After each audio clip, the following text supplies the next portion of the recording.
Lideramos el camino de la opinión pública y buscamos que la cultura del debate alcance consensos y soluciones a los problemas de nuestro país.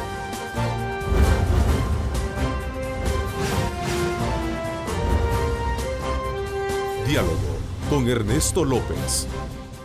Hola, ¿qué tal? ¿Cómo están? Qué gusto, qué placer enorme saludarles a ustedes. Gracias por sintonizar Cadena Megavisión. Somos 3 canales a su servicio en este día muy especial, lunes 8 de agosto. Arrancamos desde luego la semana con baterías bien recargadas a buen salvadoreño.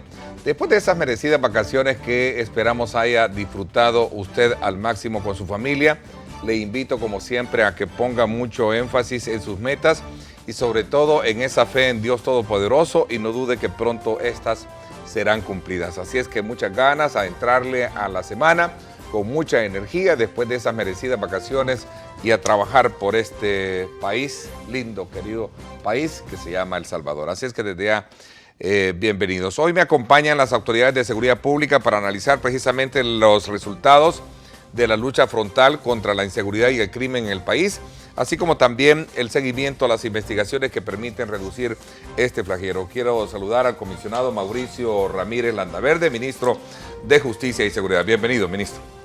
Muy buenos días, muchas gracias por esta oportunidad. Bueno, este lunes y en su momento se incorpora también el director general de la Policía Nacional Civil, el comisionado Howard Cotto.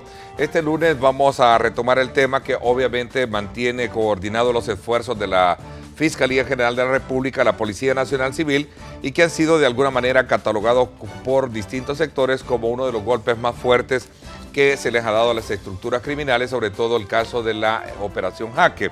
Investigaciones que solo obviamente no revelan las fuentes de financiamiento que tienen los grupos delictivos, sino también poco a poco van revelando supuestas vinculaciones o favores de funcionarios de gobierno y líderes comunales. Un aspecto relevante que vamos a abordar es precisamente también las estadísticas que muestran preocupación dentro de la estructura o corporación policial sobre el hecho de que en 8 meses cerca de 25 policías han sido asesinados. El último caso, como todos ya conocemos, se registró el sábado en Santa Ana, por el cual han sido capturados, se supone hasta este momento, miembros de grupos delictivos. Será un tema que vamos a aprovechar la presencia de nuestros invitados para hablar con él, como también, como lo destaca el periódico La Prensa Gráfica, este día el faltante de 1.545 armas en defensa, inventarios de inservibles, varias veces que ha sido modificado. Aspectos que ahí están, obviamente, para poder ser analizados este día con nuestros invitados. Defensa sin explicar, faltantes de 1.545 armas. Así que vamos a aprovechar a hacer énfasis en un análisis sobre el tema del decomiso de armas y el fin último que estas tienen. Así es que, Lorena, como siempre, nos vamos contigo para poder hacer una valoración al inicio de la semana sobre este tema que obviamente ocupa también la agenda del país. Gracias, Ernesto, un gusto saludarte a ti y a tus invitados. Como ya lo mencionabas, se trata de la Operación Jaque, como ha sido nombrada por las autoridades, y que la semana pasada envió a prisión a 75 de los 77 involucrados en esta estructura, desmantelada después de una serie de investigaciones. Veamos. 25 millones de dólares como parte de la tregua entre pandillas, narcotráfico, lavado de dinero, entre otros, son los delitos atribuidos a esta estructura, con una petición de máxima seguridad para 5. En cuanto a lo que son las cabezas, lo que son los líderes, los miembros de la federación que se ha traído, la dirección de centros penales también haga su labor. Esas llamadas que dicen telefónicas, eso solo son líneas del tiempo y hay frases o palabras que tienen que ser probadas. El costo de lo incautado todavía no ha sido establecido. Sin embargo, el Ministerio Público dice contar con abundantes pruebas que parecen haber infiltrado otros niveles. Yo no me la creo definitivamente de que de la manera ideológica como funcionan alcaldías como esta de Ilopango, de repente hoy el alcalde venga y diga, bueno, es que fue el ministro de Defensa, el que hoy es ministro de Defensa, el que me recomendó a este señor. El alcalde de Ilopango, que poco a poco vamos viendo que no es ningún angelito, o sea, debe de dar cuentas públicas de este tipo de vínculos. La Fiscalía cuenta con 6 meses de plazo para profundizar el caso. Ernesto, el actuar de la policía en este operativo ha requerido más de 1.200 elementos trabajando en conjunto con la Fiscalía y advierte de más involucrados. Con esto vuelvo al estudio. Adelante. Me gustaría analizar esta información que destaca que en tan solo 8 meses que llevamos del año han sido asesinados alrededor de 25 agentes de la policía. Ayer, por cierto, se conoció del tema de Santa Ana, un policía que fue ultimado en una pupusería. Se supone, según las primeras versiones, que salió en defensa, obviamente, de las personas que allí estaban y que habían sido asaltadas. ¿Cuál es la información en términos generales y cuál es la valoración que tiene y por qué se está dando, desde luego, el incremento según las estadísticas mostradas, en este caso, por periódicos como el periódico, como lo publican nuestros periódicos este día?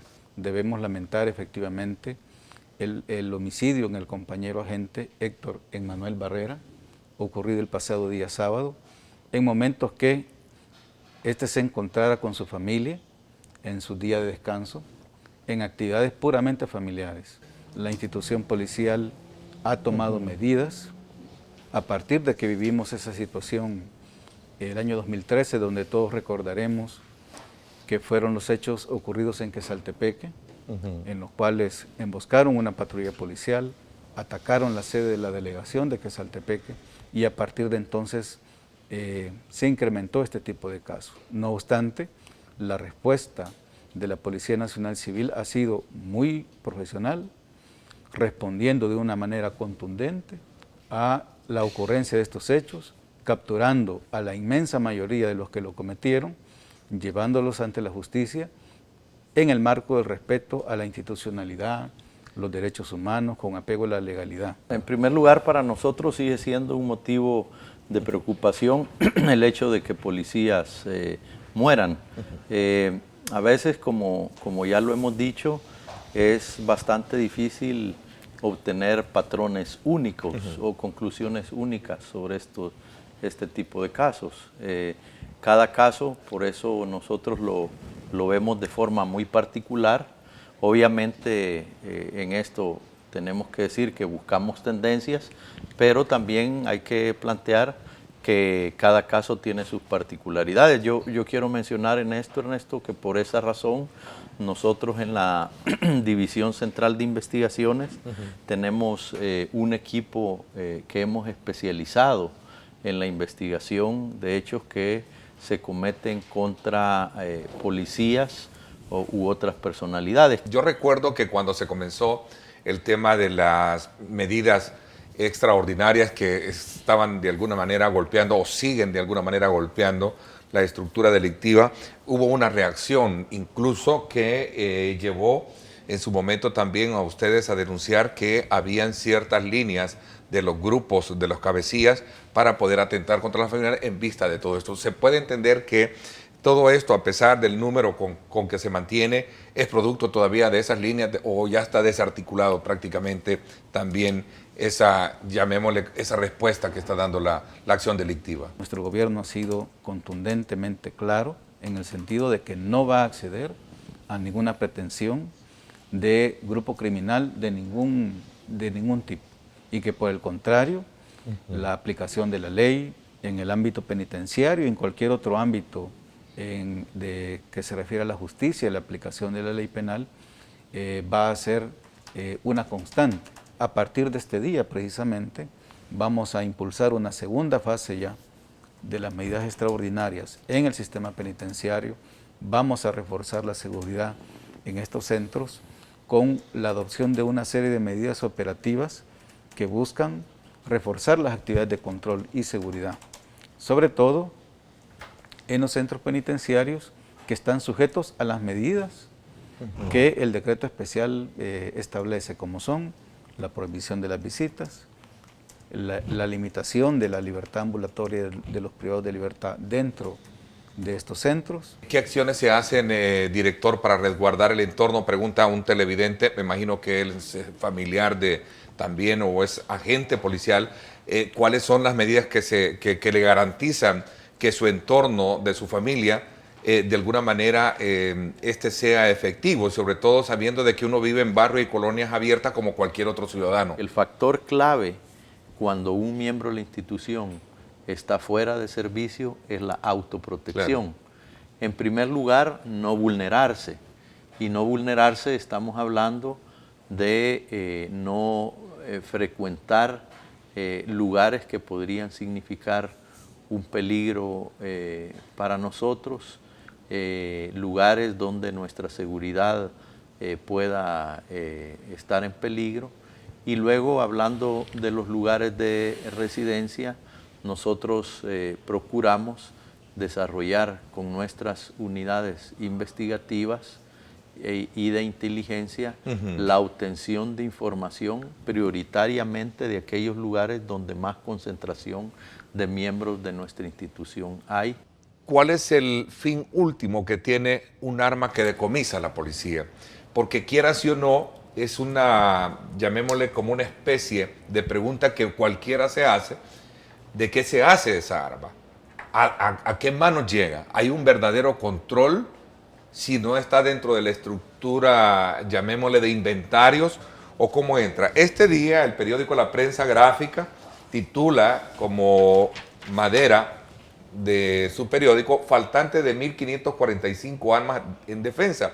Esto me hace pensar a mí, como cualquier salvadoreño, de que de alguna manera son armas que se decomisan y a lo mejor regresan de nuevo a las manos de algún delincuente. Bueno, respecto a ese material, entendemos que es material propio de la institución y que las autoridades del Ministerio de la Defensa y de la Fuerza Armada son las más indicadas para explicar esta situación. No obstante, anualmente la Policía Nacional Civil incauta cerca de entre 3.000 a 3.500 armas de fuego. Este año ya lleva más de 2.000. Y la razón de la incautación puede ser por una falta administrativa o por un delito, es decir, que ya sea un caso que deba ser llevado ante la justicia. Puede ser que el caso corresponda a un arma que ha sido hurtada y robada y esta pues es devuelta muchas veces a su legítimo propietario. Pero en la mayoría de los casos, estas armas que son incautadas por su participación no en una falta administrativa, sino en un delito, al final pues son destruidas. Es decir, cada arma de fuego sigue una ruta que es debidamente controlada y que no hay posibilidad que sea desviada de esta. Si es por una falta administrativa, al final es el Ministerio de la Defensa Nacional el que seguirá el proceso sancionatorio y al final decidirá sobre el arma en sí.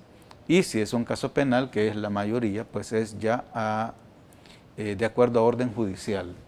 En este caso, pues la Policía Nacional Civil se encarga de la incautación y la puesta a disposición de la autoridad del Ministerio Público y posteriormente del juez, que es al final el que decide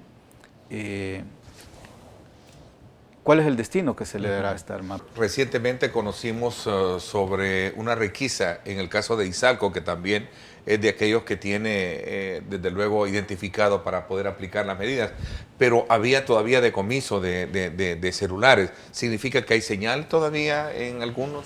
Sí, bueno, esto lo ha venido trabajando la Dirección General de Centros Penales. Nosotros somos una fuerza de apoyo en la realización de estas requisas, sobre todo a través de la Unidad de Mantenimiento del Orden y otros equipos. De hecho, antes de responder tu pregunta, Ernesto, quiero decir que en el marco de estas medidas extraordinarias y ahora con estas nuevas acciones, la Policía Nacional Civil invierte más recursos de carácter policial en apoyar el control de estos centros penales, porque sabemos lo estratégico que esto es para la incidencia delictiva. Sí, efectivamente hemos seguido teniendo requisas en las cuales se encuentran ilícitos, no solo teléfonos, sino otro tipo de ilícitos. También se han encontrado chips, cargadores, incluso algunos cargadores solares y otros tablets, implementos de este tipo, ¿verdad?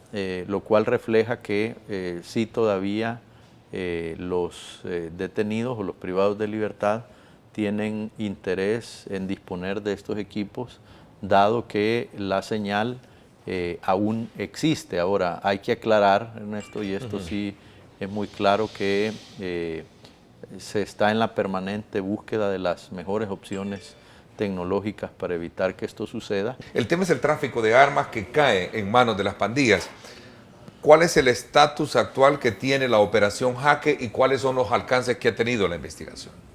Bueno, antes de responderte esta pregunta, quisiera ampliar un poco el tema que hablábamos anteriormente, en el sentido que la segunda fase de las medidas extraordinarias en el sistema penitenciario, como decíamos, siempre está en el marco del cumplimiento al decreto ya vigente, pero que en la parte operativa va a representar un incremento de la operatividad, un refuerzo de la seguridad por parte de las 3 instituciones que están involucradas en este plan en lo que se refiere a los centros penales. Y es ridículo hablar de 25 millones de dólares que recibió este grupo delictivo, como lo dijo el ministro de la Defensa, bajo la investigación misma que ha hecho la Fiscalía, o es que verdaderamente este grupo recibió en la tregua esta cantidad de dinero.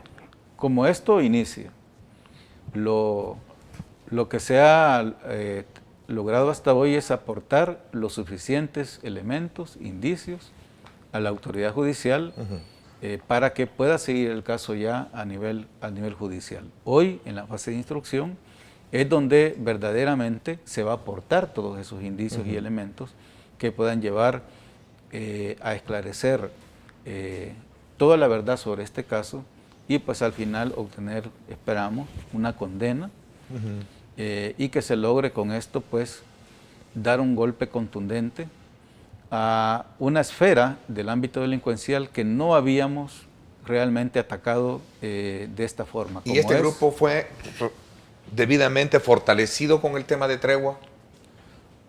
Sí, este grupo así, mira, per se, yo creo que como lo demuestra la operación Jaque. el grupo en sí, eso habría que verlo. Lo que es cierto es que ya mucho periodo en el que se dio la tregua, teníamos claros indicios de que las estructuras delincuenciales, y más que todo los cabecillas de estas estructuras delincuenciales, estaban ya realizando operaciones encaminadas a crear este mecanismo o sistema que les permitiera obtener una ganancia económica que más que fortalecer la estructura criminal en sí, estaba enriqueciendo a sus cabecillas. Esto era algo que ya se venía desarrollando desde hace tiempo. Era incipiente, pero ya habían indicios claros de ello, ¿verdad? Algunos, hay que recordar que muchos de estos cabecillas incluso tienen 10, 15 o más años de estar detenidos, ¿verdad? El ministro de la Defensa, David Munguía Payés, dijo, si a nosotros nos presentan una solvencia de la PNC y de la dirección que esta persona está limpia, nosotros le extendemos el permiso, no es culpa de nosotros, en pocas palabras. ¿Qué alcances tiene esta investigación en particular? Bueno, como ya dijimos en el bloque anterior, esto empieza, esto apenas inicia.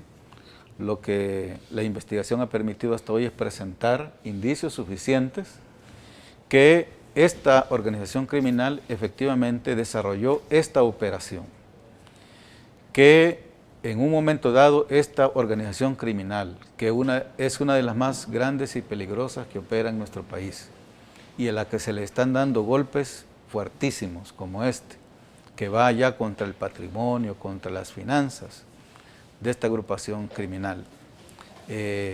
Lo que la investigación arroja son indicios de que efectivamente esta organización realizaba estas operaciones, que dispuso en un momento dado de conformar este grupo llamado la Federación, que ellos le denominaron la Federación, formada por cabecillas de diferentes grupos, de diferentes lugares del país, pero que tenían una característica en común, y es el estar aparentemente limpios. ¿Alcanza la investigación de la operación Jaque el posible involucramiento de alcaldes y otros funcionarios públicos? Es posible, Ernesto. Tal como ya lo decíamos, y creo que lo debemos de repetir, este tipo de operaciones, independientemente que sea esta u otra, tienen hasta el momento de realizarse un alcance no finalizado, no digamos limitado, porque los recursos incautados en primer momento son bastantes, son considerables. Bueno, ustedes los pudieron ver, ¿no? Más de 170 vehículos, cuentas bancarias, inmuebles, dinero en efectivo, etcétera. Pero tiene alcances no finalizados. Y así como en materia de recursos, en la medida en que más recursos van apareciendo, también existe la posibilidad de que más nombres vayan figurando en estos procesos investigativos, ¿no? Se habla mucho del tema de la alcaldía de Ilopango. ¿Cómo está, cuál es el estatus de la investigación con relación a la alcaldía de Ilopango y su alcalde? Mira, nosotros tenemos la obligación de realizar procesos de investigación y por un criterio básico hablamos de los procesos de investigativos que están, que ya han sido del conocimiento público, ¿no? No es pertinente hablar de procesos que se puedan estar desarrollando, sin que con esto estemos ni confirmando ni descartando que se investigan. Lo que sucede es que la metodología de investigación va hacia la estructura criminal, ¿no? Una estructura criminal que está enriqueciéndose, obteniendo recursos para continuar desarrollando la actividad criminal y para enriquecerse. A raíz de estos procesos investigativos, Ernesto, de tener la estructura, investigarla, es que van saliendo todas estas conexiones. Ministro, gracias por haberme acompañado, gracias director también, éxitos en las labores que desarrollan. A usted, amigo televidente, 8 de la noche, muy temprano por Canal 19, el reprise de este programa. No se lo pierda. Gracias, pásenla bien y como siempre recuerden lo más importante, amar a Dios sobre todas las cosas. Lideramos el camino de la opinión pública y buscamos que la cultura del debate alcance consensos y soluciones a los problemas de nuestro país.